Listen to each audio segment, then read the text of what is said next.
Hey everybody, amprepairguy.com, 203-892-4119. Hope everyone had a happy Thanksgiving. So I was away and now I'm back.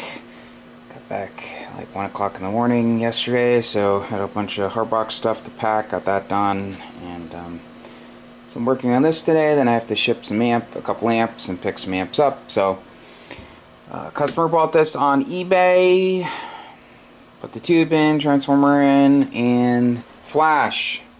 Damaged the self-start resistor. Relay looks okay. Needs SO239. The input one has like no grip. So here's the input one, you know. It has a little bit of grip, but not much, so I'll replace both. Wants the grid overload board out. Has some funky bias board mod. Done poorly. Gonna pull that out. He wants it out. Has a lower speed fan. Poor solder work. I'm going to pull that out and secure these blue meter LED lamps better. So he has a shorted tube, as you can see, between the anode and the grid. If you move around, wire moves, and it actually shorted to one side of the filament, the cathode also. So now this has the plate, grid, filament slash cathode. So filament and cathode same. It's not an indirectly heated cathode tube. So anyway, so that tube shot. He sent me this tube. He said he bought from a seller on eBay, and I warned him. I mean, I high-potted it. High-pot's okay, but the writing is like gone. Look at these pit marks here. Like it's been arcing against something, I'm guessing. So I said, it's up to you. You know, these amps, the tubes cost like, I think they're like over $4,000 for one of these tubes from Richardson. So he wants to move forward. I do not get involved with modifying these for different tubes anymore. I used to back in the day. Another problem here is, look at the secondary lead. It's a wire, the insulation's like split, and some of the leads are damaged. Some of the strands probably happened during shipping, probably got wedged underneath the bracket. Transformer had a hard ride. Look at the bracket, it's bent down there. So this was taken out, like I said, so he probably wasn't packed right. So band switch looks okay, air variable cap looks okay, has the series glitch resistor. So that's about it for now.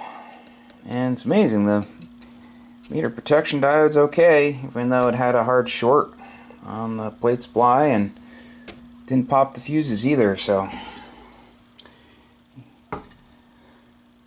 okay, so I will get to work, and I will see you guys in a while. Stay tuned. Please like, share, and subscribe. Okay, so I went to take the transformer out because I had to get at the terminal strip over here to undo that stupid blower switch, and I noticed the stud broke. So when this transformer was dropped at some point during shipping to the customer, snapped. So there's nothing I can do about that, because these sections of the hypersill are strapped together and I wouldn't be able to restrap it. So I'm not going to try to bend this. I'm going to put it back in. Strap is sound, so that's fine. It's okay. It's not, that strap's not damaged. But so the guy added another wire, so basically he could tap off 2 points, 2 different speeds. I always set it to the highest speed. Just leave it on the highest speed. You want as much cooling as possible. Deal with the noise. It's really not even that loud. So I'm going to pull this extra wire out and reconnect the wire direct to from the blower to the terminal strip. Okay, so see you guys soon. Stay tuned. With the completed Ameritron Al1200. Customer wanted to see it working on 10 meters. So it's all tuned up for legal limit output. So radio set to roughly 90 something watts. 2500 watt slug, so 1500's right at the 15. Audio hello, 1500, 1500, 1500, 1500, 1500, 1500. Audio hello, hello, hello, hello, hello, hello, hello, hello. Audio hello, hello, hello, hello, hello, hello, hello, hello. Audio hello, hello, hello.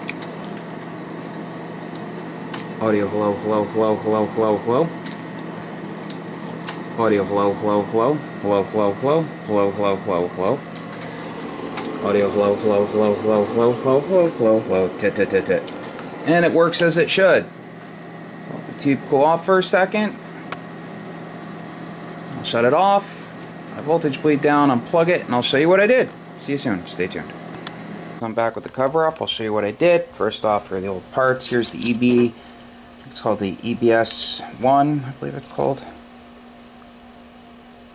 Actually, they call this the EB5, but it's dynamic bias board. I don't know if this, I haven't seen one of these before, so I don't know if it's the original or aftermarket. So that's how customer wanted it out. Grid overload board's not needed. These can fail, also create headaches when you go to tune. It's just not needed with a 1200 tube. Only a tube with a fragile grid.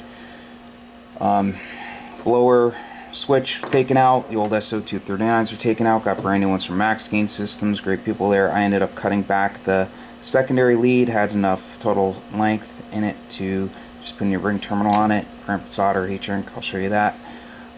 Wire that was added, and standoffs and stuff for the board. So here's the used tube the customer supplied.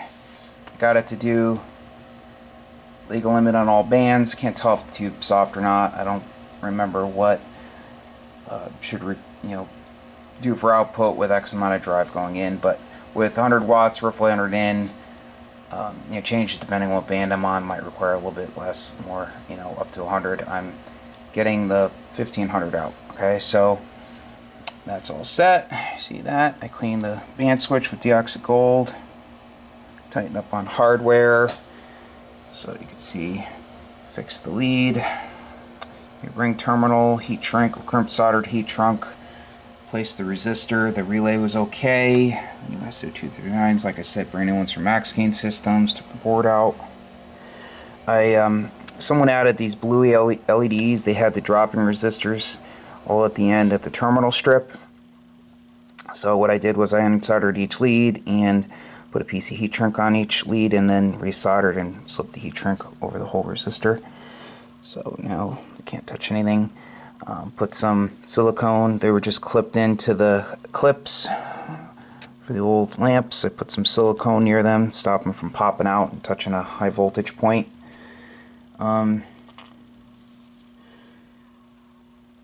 Reconnected the blower connection down to the terminal strip. Whole transformer had to come out like I showed you before.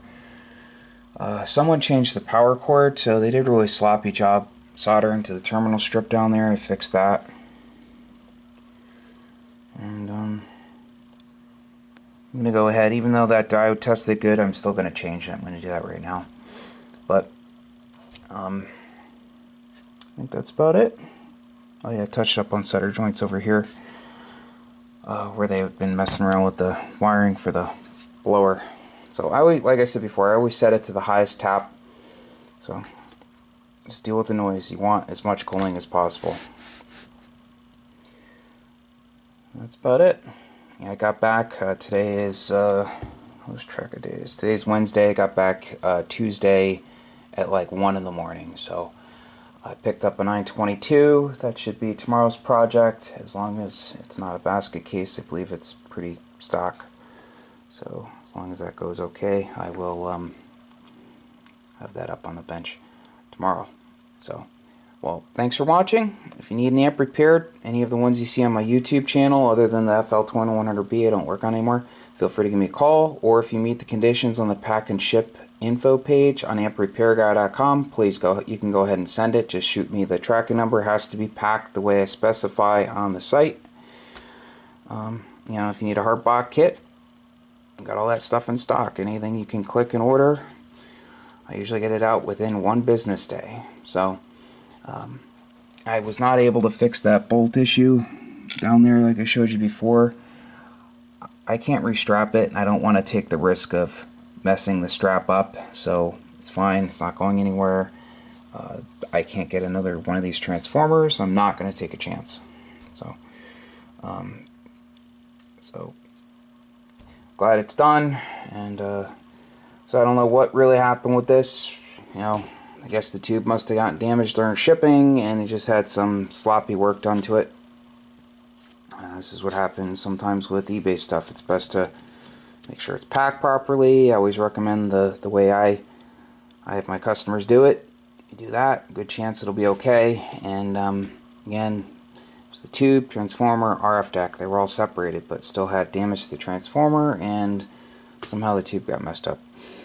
But so, well, have a great day, and I will see you guys tomorrow. 73.